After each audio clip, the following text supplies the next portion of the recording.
Cómo me di cuenta de que quería dedicarme a la astronomía fue un poco a temprana edad.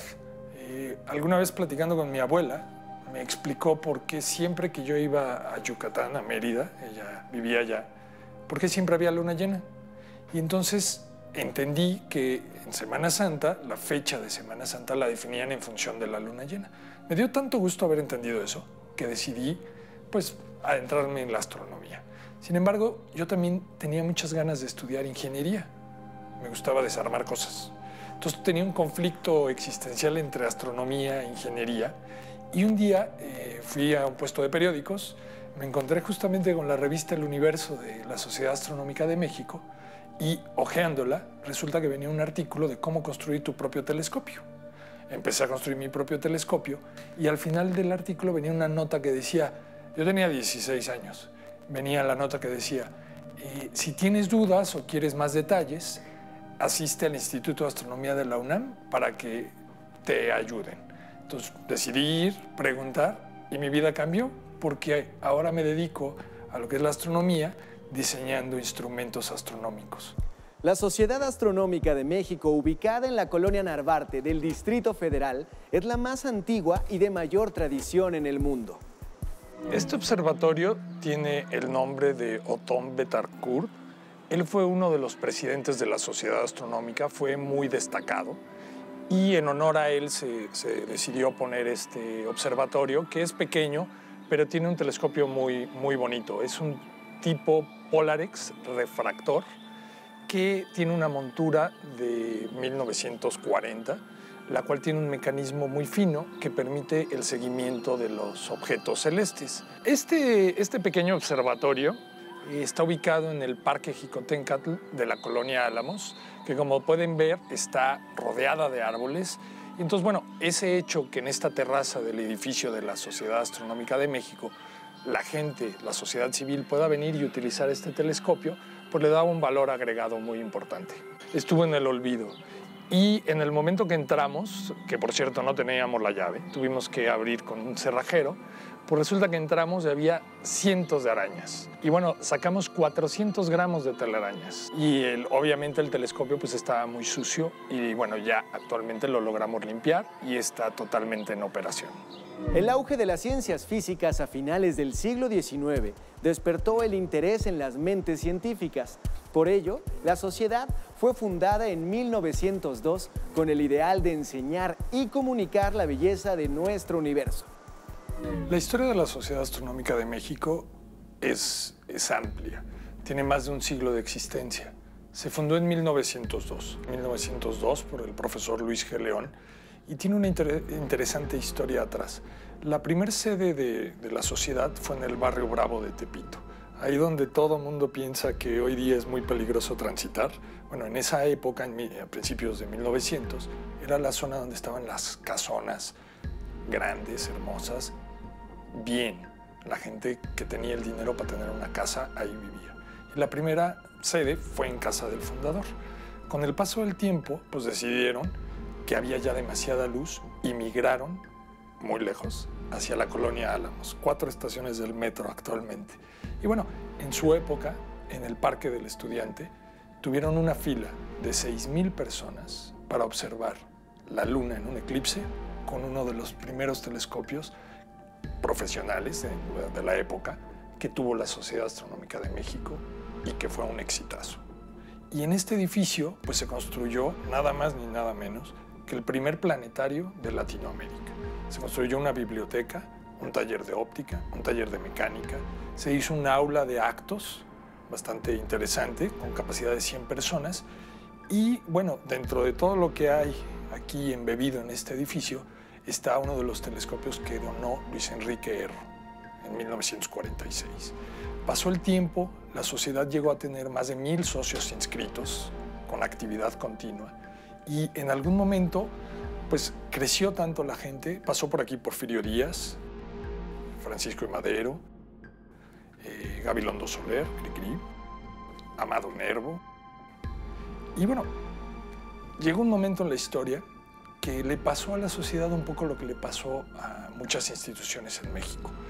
Perdió fuerza, la gente se cansó Y a finales de los 90 fue cuando mucha gente, muchos de los socios, empezaron a migrar. Se fueron simplemente por diferencias culturales o porque simplemente se cansaron. Y en 2009 el edificio estaba prácticamente en abandono. Esta es la bodega actualmente de la Sociedad Astronómica. Antes era la oficina, pero con el paso del tiempo esta oficina estaba en un estado terrible. Imagínense una alfombra con 40 años sin haber sido limpiada, un plafón que data de los 40, el cual ya estaba todo húmedo y se estaba cayendo. Y al quitar el plafón, pues nos dimos cuenta que el techo estaba totalmente pandeado. Entonces tuvimos que poner 2 refuerzos, 2 viguetas, precisamente para evitar que se cayera. Y poco a poco, lo que hicimos en este lugar fue ir guardando, clasificando todo el acervo de la sociedad. Al principio fue muy deprimente, porque todo estaba en muy mal estado en el edificio. Sin embargo, fue una gran oportunidad para ir conociendo la importancia de este lugar. Fuimos guardando todo lo que estaba regado, tirado, desperdigado.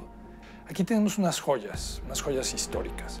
Tenemos desde una carta de Porfirio Díaz pidiendo disculpas a principios de 1900 porque no iba a poder llegar a una de las reuniones de los miércoles a las 8 de la noche a la plática. Entonces pedía disculpas, puño y letra, sello de gobierno y su firma. También tenemos una serie de fotografías que muestran a lo largo de todo un siglo los eventos que ha organizado la Sociedad Astronómica.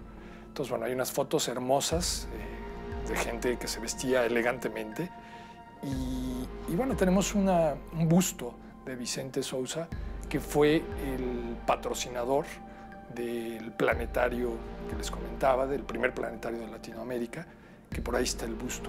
Tenemos este bello telescopio, que es un telescopio tipo Schmidt, que tiene la posibilidad de meter una placa fotográfica. Ese se usó mucho aquí en estas instalaciones y tenemos más de 500 placas fotográficas que muestran el cielo como se veía pues hace 50 años aquí desde la Ciudad de México. Todas ellas son una joya que atesoramos mucho y están muy bien resguardadas. También tenemos aquí el acervo de las revistas de El Universo, que cabe mencionar que es la primera revista de divulgación astronómica que se editó en el país e incluso en América. Tiene el objetivo de llevar la astronomía a todo mundo y nace en 1902. También algo interesante es que tenemos todos los presidentes, que están por acá atrás, todos los presidentes que han pasado por esta sociedad, todos están hechos a lápiz y tenemos más de 50 expresidentes. Bueno, este telescopio es un telescopio tipo reflector. Esto es que tiene un espejo que es el que concentra la luz en este lugar para observar los astros, los objetos celestes. Este telescopio fue diseñado por Fecker en Estados Unidos en 1940 y fue adquirido por Luis Enrique Erro. Él hizo la donación a la Sociedad Astronómica de México a mediados de los 40 y dio varios cursos aquí con este telescopio. Hay unas fotos de época en los periódicos hermosas, donde sale un colegio de monjas, las niñas aquí, la monja viendo cómo observaban un fenómeno durante la noche. Este telescopio estuvo abandonado mucho tiempo, incluso pues en algún momento lo desarmaron y lo bajaron los socios antiguos y de repente se lo robaron. Este telescopio desapareció de aquí y alguien, por pura casualidad, se lo encontró en la Lagunilla. Lo compró y lo trajo corriendo y finalmente, bueno, restauramos la mecánica, aluminizamos el espejo y este telescopio es el telescopio más grande público en la Ciudad de México. La Ciudad de México ha crecido mucho.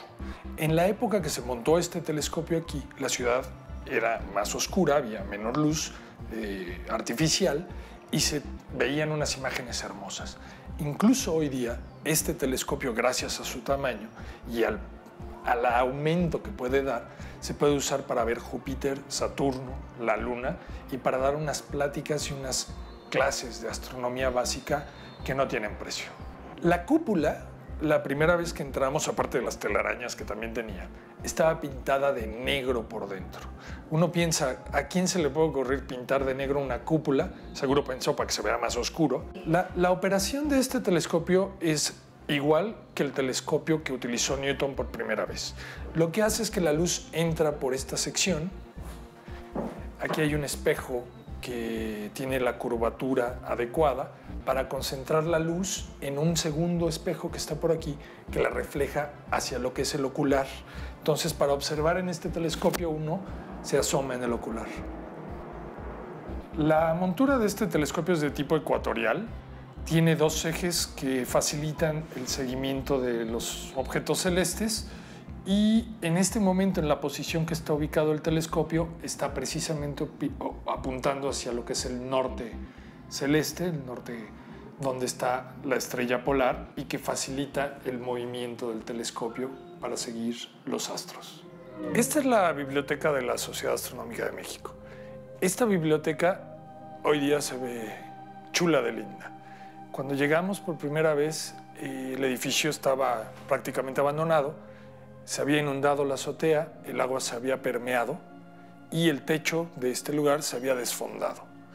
Todos los libreros, pues algunos de ellos se cayeron, todos se mojaron y se llenó de polilla, hongos, y lo que tuvimos que hacer fue restaurar. Entonces nos pusimos a trabajar en lijar la madera, secar los libros, quitar la polilla, y nos fuimos dando cuenta que hay unas joyas. Hay libros de 1600. 1700. Todos estos libros que pueden ver aquí son libros enfocados a la astronomía. Tiene un valor porque en la Ciudad de México no hay ninguna biblioteca pública de la sociedad civil enfocada a una ciencia en particular como la astronomía. Tenemos uno de los libros de uno de los socios que es sobre Marte, y ese libro pues lo hizo tan cuidadosamente que le dio el honor de tener un nombre en uno de los cráteres de Marte. La astronomía es la ciencia más antigua de todas. Podemos hablar, se bautizó como ciencia a partir de Galileo Galilei, que fue el primer ser humano en utilizar un método que hoy conocemos como el método científico, un método riguroso con una forma de experimentar o de observar y que es repetible. Ese es el método científico. En 1600 ya existían muchos libros de astronomía que era más bien descriptiva. Describían cómo se movían las estrellas, bueno, en ese momento eran las estrellas, describían el movimiento aparente de las estrellas, de los planetas, y los iban bautizando. Entonces, Galileo Galilei, por ejemplo, en 1609, utiliza por primera vez el telescopio, que él fue el que le dio una aportación histórica a la ciencia cuando afirmó que la Tierra no era el centro del universo. La astronomía es una ciencia que ha estudiado los mismos objetos desde hace más de 5000 años. Desde el inicio de la historia de la humanidad, que por primera vez vio el cielo, empezó a entender que era algo fijo para nosotros, que día a día, noche a noche, se mantenía igual. Claro, hoy día sabemos que va cambiando poco a poco. Sin embargo, desde los inicios de la historia de la humanidad y cómo fue registrado, el arreglo de estas constelaciones es prácticamente el mismo. Todas las noches tenemos la oportunidad de repetir la experiencia de ver las constelaciones y de entender cómo las vieron nuestros antepasados y de cómo ha ido variando a lo largo de toda esta historia la posición de las estrellas respecto a nuestro Sol y vistos desde la Tierra. Este objeto lo encontramos aquí en la sociedad, estaba pues por ahí escondido en un rincón y lo empezamos a ver primero como un bonito objeto de decoración. Sin embargo, cuando empezamos a entender qué era, pues es una esfera que nos está mostrando las constelaciones, cómo se ven en el cielo. Hay que recordar que hace no tantos años, algunas décadas, no existían las pantallas y los proyectores. Entonces, para explicar el cielo, uno tenía que recurrir a objetos como este, donde pueden ver al centro que se encuentra el Sol, se puede ver Mercurio, se puede ver la Tierra allá ubicados hacia adentro, y con este tipo de proyección se entiende el movimiento natural de la Tierra y de los astros aparentemente para nosotros, y es factible pues enseñar. Se puede ver el ángulo de inclinación, la eclíptica en la que orbita la Tierra y el eje en el cual está pues girando la Tierra. Bueno, en la instrumentación astronómica y prácticamente en todo desarrollo tecnológico aplicado a la ciencia o al beneficio de la humanidad, siempre hay cosas nuevas. Por ejemplo, cómo moverlo más rápido y más preciso, cómo diseñarlo para que sea más ligero y más económico, y sobre todo para que resista estas condiciones ambientales a las que están sometidas pues las cámaras y los instrumentos en los observatorios, y también en condiciones espaciales. ¿De qué manera, qué es lo que hace el telescopio? El espejo principal lo que hace es recoger luz, y esa luz la concentra en un punto para que uno la pueda observar con el ojo. Y eso son los aumentos. Nosotros podemos jugar con los aumentos. Entre más largo sea la distancia focal del telescopio, sería aumentos al infinito, ¿sí? Pero nosotros no podemos tener aumentos al infinito porque imagínate un tubo grandísimo o un telescopio grandísimo. Lo que se hace es un telescopio de tamaño mediano para poder meterlo en el coche. Estamos hablando de 1.20, 1.50, y dependiendo del diámetro, entonces sí podemos tener más cantidad de luz, por lo tanto podemos utilizar más aumentos, ¿sí? Para tener mayor definición en el telescopio. Con dos pedazos de vidrio completamente planos, lo que hay que hacer es una concavidad al espejo principal, que es el que construimos en los telescopios, y una vez que tiene la concavidad, ya le empezamos a bajar la porosidad al vidrio para dejarlo como un vidrio de ventana. Una vez que ya está tan liso como el vidrio de ventana, entonces le metemos una capa de aluminio para que sea un espejo principal de telescopio, que es de los telescopios más fáciles de hacer, los telescopios tipo newtoniano, que son reflectores. Y eso lo logran durante 6 semanas, estar tallando con abrasivos al vidrio, y ese proceso pues es un proceso pues de alta eficiencia en función de la calidad óptica que se tiene para el espejo principal de un telescopio. Normalmente los telescopios por sí solo, el espejo principal que hacemos del tubo tiene por sí solo 4 aumentos. Esto es que un objeto que está a 4 metros, tú lo puedes ver con el puro espejo principal como si estuviera a 1 metro. Ya el juego de espejo principal con ocular, pues ya te da más aumentos y puedes tener 100, 200 aumentos, pero también hay un límite, y el límite es el tamaño del espejo. El tamaño del espejo ya es determinado y por lo tanto tú no puedes tener 1000 aumentos ni 500 aumentos, sino ya tiene un límite determinado en función del diámetro del espejo. En el mercado mexicano existen 3 tipos de telescopios. Los que se llaman refractores, que son a bases de lentes y la luz atraviesa las lentes. La lente óptica debe ser de muy buena calidad para que tengas una buena calidad óptica del telescopio. Están los telescopios que se llaman reflectores, que es como los que nosotros construimos aquí a base de espejos, ¿sí? Y esos son los más fáciles de hacer porque nada más haces una superficie óptica, la otra es plana.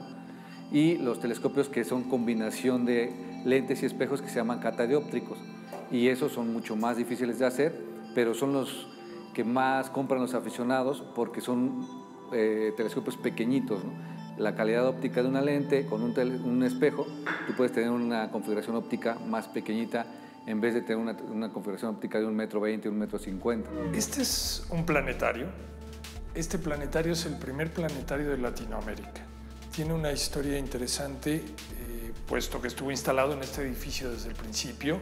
Es de la marca Spitz y fue construido en Estados Unidos. Es uno de los 50 planetarios que hicieron en esta serie y fue comprado por Vicente Sousa. Este tipo de planetarios se llaman optomecánicos. Eso quiere decir que tienen un vínculo entre lo que es la óptica y la mecánica, y lo que hacen es que en una bóveda proyectan el cielo como se verían, los objetos celestes como se verían.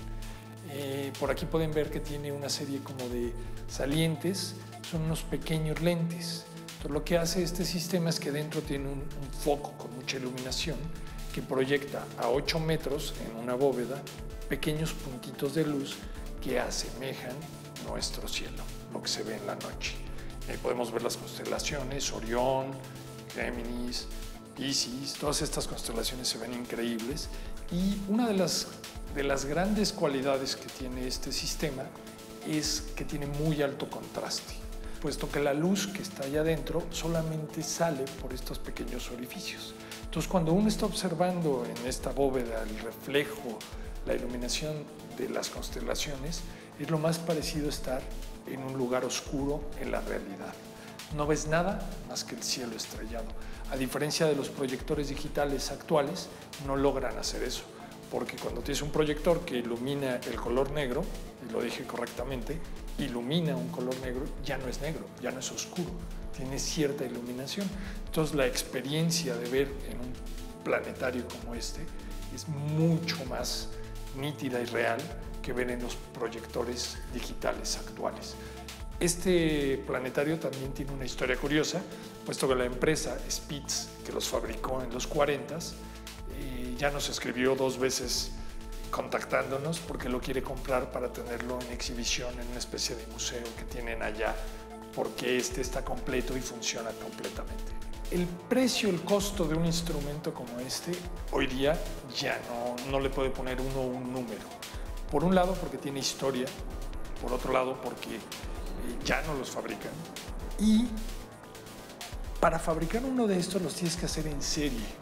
No puedes decir voy a hacer uno y fabricarlo, porque las piezas son muy especiales. Entonces tienes que hacer el molde para hacer la fundición y tienes que lograr un conjunto de componentes que ya no existen. Entonces el costo yo no me atrevería a dar un número porque es invaluable. Sin embargo, sustituir este por uno digital, que son los actuales, el más económico del mercado cuesta alrededor de 350,000 pesos.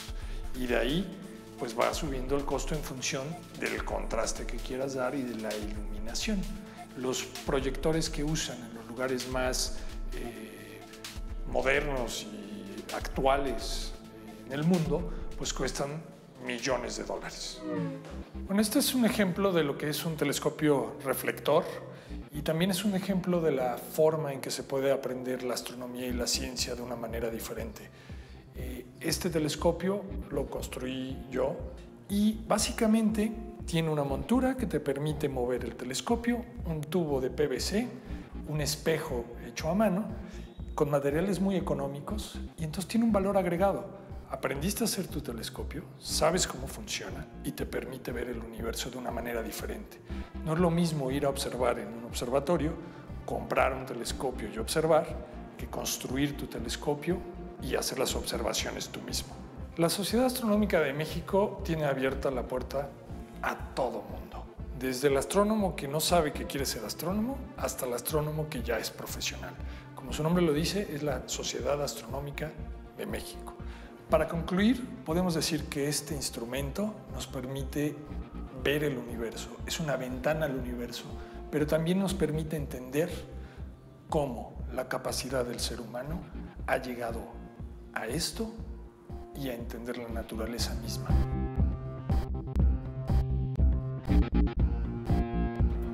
Cuando la divulgación científica es eficiente, la sociedad puede comprender mejor qué es la ciencia. Si la sociedad comprende la ciencia, puede también despertar la curiosidad y la imaginación, así como el pensamiento lógico en la mente de todos nosotros.